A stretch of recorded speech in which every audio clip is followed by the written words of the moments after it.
Zoul Salam, bonsoir à tous, j'espère que vous allez tous très très bien. On se retrouve pour cette vidéo débrief de la deuxième soirée, la soirée du mercredi de la Ligue des Champions, avec bien sûr à l'affiche le Barça qui s'impose 3 buts à 2 face à Dortmund au Signal Iduna Park.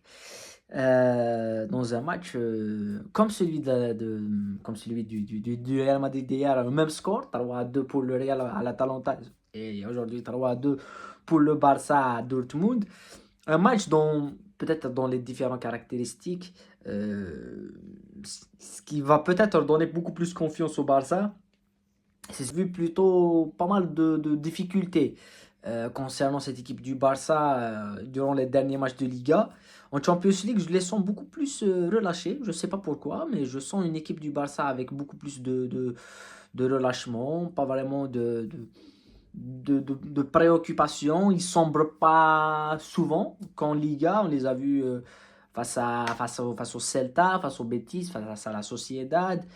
Ils ont eu des problèmes face à Las Palmas. Donc voilà, c'est une équipe qui a quand même souvent lâché prise dans les dernières minutes du match. Et aujourd'hui, je pense qu'ils gagnent le match dans les derniers instants. Donc avant de commencer, n'oubliez pas de liker et de vous abonner à la chaîne. On va commencer avec les deux compos. Je pense que le Dortmund avec une équipe assez jeune, mais une attaque extrêmement séduisante, ce qui nous a séduit face au Real Madrid, puisque c'est le match que j'avais débriefé, c'était Real Madrid-Dortmund.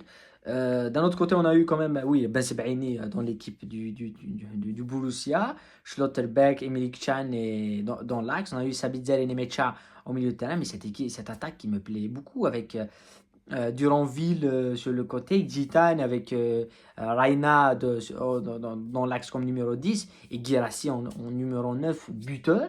Du côté du Barça, on avait eu un petit peu Peña, Martinez, Cubarsi, Balde, Koundé en défense. On a eu la doublette Pedri, Casado, Ulmo, Yamal, Rafinha et Lewandowski en attaque. Un début de match, une première mi-temps timide. Je pense que c'était deux équipes, même s'il y a eu la première occasion, elle était assez franche pour le Barça qui n'a pas pu tuer d'entrer le jeu. Mais au final, on a eu quand même une première mi-temps timide. Voilà, les deux équipes se recherchaient. On n'a pas eu ce souffle parce que je pense que ce qui a manqué justement à ce match pour s'enflammer, c'est le but. C'est-à-dire que le but, en deuxième mi-temps, dès qu'il arrive avec ce but de Rafinha, il change complètement le match. On a deux équipes qui sont libérées. On a l'équipe du Barça qui est libérée déjà qu'elle joue très très haute sur le terrain. Et on a une équipe du Borussia qui est libérée pour aller encore mettre de l'intensité, du rythme. Puis il y a ce pénal qui est sifflé à juste titre parce que je pense que c'est un penalty. Je ne comprends pas comment Casado, et que c'est un joueur que j'apprécie beaucoup, Casado. Mais pour moi, aujourd'hui, donc, quand on parle du Barça, c'est le pire joueur du match. Pas parce qu'il fait des mauvais choix, mais parce que tout ce qu'il a fait, il l'a pas bien fait. On a souvent mis qu'il y a beaucoup de matchs. Je ne parle pas de Casado, je parle de Koubarsi plutôt. Koubarsi, l'axial. Dans le dernier match face à Brest, il y a Olmo qui marque, il y a Lewandowski qui marque, il y a, je pense, oui, Lewandowski qui marque un doublé, il atteint la barre des 100 buts. Lewandowski, l'homme de match était Koubarsi. Ah oui, c'était surprenant de dire Koubarsi, homme du match. Et là, je pense que déjà la faute, elle était inutile. Et dès le début du match, c'est-à-dire que dès la première mi-temps, on voit qu'il n'est pas à l'aise dans ses déplacements, il n'est pas à l'aise dans sa lecture de jeu. Il y a des matchs où, voilà, ça ne se passe pas comme il faut. Il y a des matchs où ça ne se passe pas comme il faut l'accepter. Et je pense que le but de Guirassy. Après, il y a eu les changements avec la sortie de Rafinha, la rentrée de Ferran Torres, qui pour moi, il y a beaucoup de personnes qui ont critiqué Ferran Torres après le match face au Betis. Moi, je comprends pas. Parce que ce soir, Ferran Torres, il rentre. Il rentre dans une zone où il est avant-centre. Il rentre pour marquer des buts. Il marque. Face au Betis, il rentre et il marque.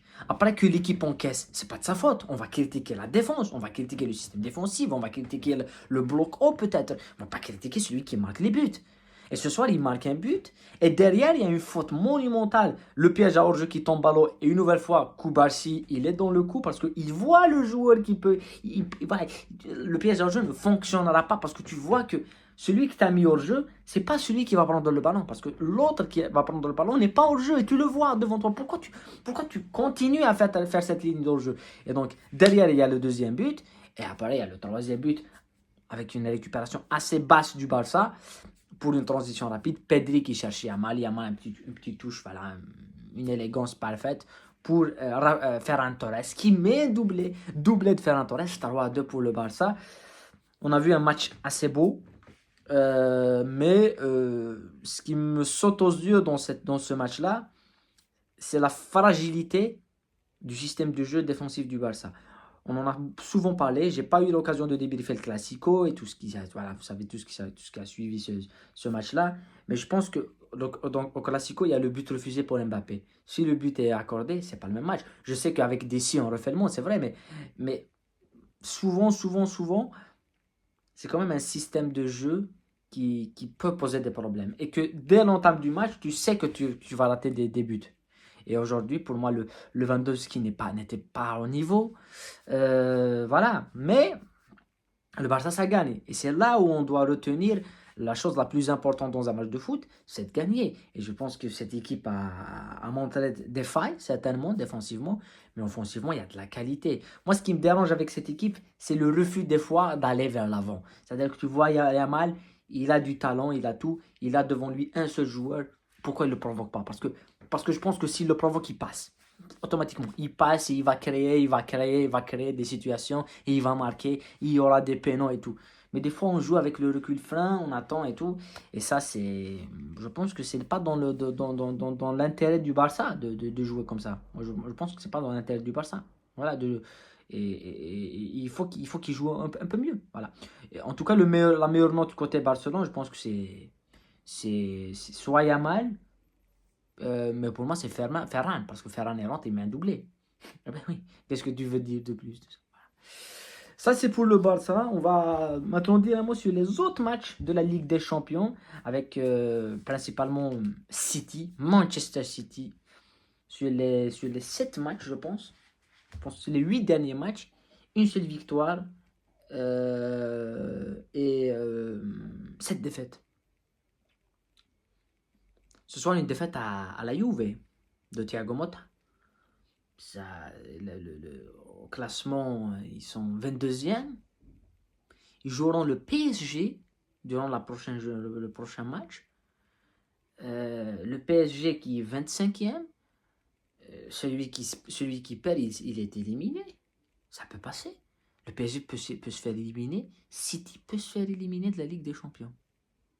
C'est incroyable quand tu dis la marge que tu as et que tu n'arrives même pas à gagner. Parce que je pense que ce qui leur a fait mal, c'est le match face à Feyenoord. Feyenoord gagne aujourd'hui 4-2. Eux, ils n'arrivent plus. Le City n'arrive plus à gagner des matchs. C'est incroyable. C'est incroyable dans le foot moderne. Mais quand tu vois, je pense que le problème de Manchester City, c'est cette mauvaise dynamique. Ils sont dans une mauvaise dynamique. On le sait, on le comprend, on le voit. C'est tout à fait normal. Mais ce qui saute aux yeux, c'est qu'il y a des joueurs, quand je vois le 11 de Manchester City, il y a l'absence de Rodri, c'est vrai. Maintenant, celui qui te dit Rodri ne mérite pas le ballon d'or, il doit changer de sport. Parce qu'on voit cette équipe sans Rodri, elle est exécrable. Mais ce qui me choque, c'est que il a changé son système de jeu, une nouvelle fois, avec 3 défenseurs centraux. Mais Nico Lewis, je ne comprends pas. Pour moi, il n'a pas encore le niveau de maturité pour être au milieu de terrain à la place de Rodri. Mais les attaquants, c'est-à-dire que Haaland, Silva, Doku, ils ne sont pas au niveau. Certes, ils ont battu, je sais quelle équipe en championnat, Nottingham Forest 3-0 cette journée, la journée qui précédait, ils ont fait un nul à Crystal Palace. Mais actuellement, ils n'ont pas le niveau de City. C'est-à-dire qu'ils n'ont pas le niveau de ce qu'ils nous ont habitués à faire, c'est-à-dire un rouleau compresseur. C'est vrai que le gardien de la Juve a fait un grand match, c'est vrai, mais t'es City, tu perds pas 2-0. Tu perds pas le match. Voilà, il y a beaucoup de choses où Et je pense qu'aussi, il y a des joueurs qui sont en fin de vie à City. C'est-à-dire quand tu vois Gundogan, De Bruyne, Silva, Grealish, c'est difficile de les remotiver après ce qu'ils ont fait. Je pense que c'est ça aussi. Euh, Ils sont pas encore aussi motivés que l'année passée ou l'année d'avant. Ils ne gagnaient pas le titre. Où ils se disent, on va aller chercher la Ligue des Champions. Là, ils ont tout gagné. Ils ont 4 premières ligues de suite. Il y a un relâchement. Il faut du sang neuf. Il faut changer l'équipe. Et je me rappelle d'une interview entre Ferdinand, Rio Ferdinand et Pep Guardiola, où Pep Guardiola dit à Ferdinand, vous avez gagné combien de Première Ligue? Ferdinand dit, j'ai gagné 6 Premières Ligues. Et lui a dit, est-ce que vous avez gagné les 6 Premières Ligues avec la même équipe? Et là, Ferdinand dit, non. On a changé des joueurs. Il y a beaucoup de joueurs en attaque, au milieu, dans l'axe. Ils ont changé. Et ils ont gagné des Premières Ligues avec Van Persie, ils ont gagné des Premières Ligues avec Giggs, avec Scholes, avec Cristiano Ronaldo, avec Saha, avec Evra, avec Vidic. L'équipe a changé. Donc c'est ça que Pep Guardiola n'a pas compris. Il faut qu'il change son équipe. Il faut qu'il change certains joueurs dans certains secteurs du jeu. Parce que la compétition à long terme, pendant des saisons, ça te use mentalement et ça enlève cet esprit de conquérant qu'avait Manchester City et que cette saison, on est en train de le voir et en train de le... Voilà, ça saute aux yeux. Malheureusement, ils ne l'ont plus. Et prochain match, City-PSG, un grand rendez-vous qu'on va bien sûr suivre ensemble. Voilà, c'est tout. On avait parlé de tout ça dès le début. Voilà, on se retrouve pour le classement. Je pense qu'on va dire un seul mot sur le classement. Le classement, il est surprenant. Hein. Le classement surprenant de la Ligue des Champions.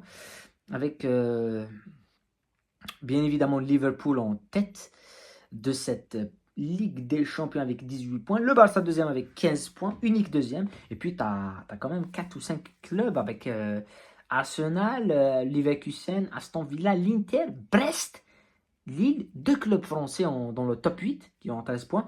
Et puis on a quand même des équipes à 12 points comme l'Atlético, le Borussia, le Bayern, le Milan, Atalanta, la Juve à 11 points, Benfica, Monaco à 10 avec Feyenoord et tout Club Bruges aussi.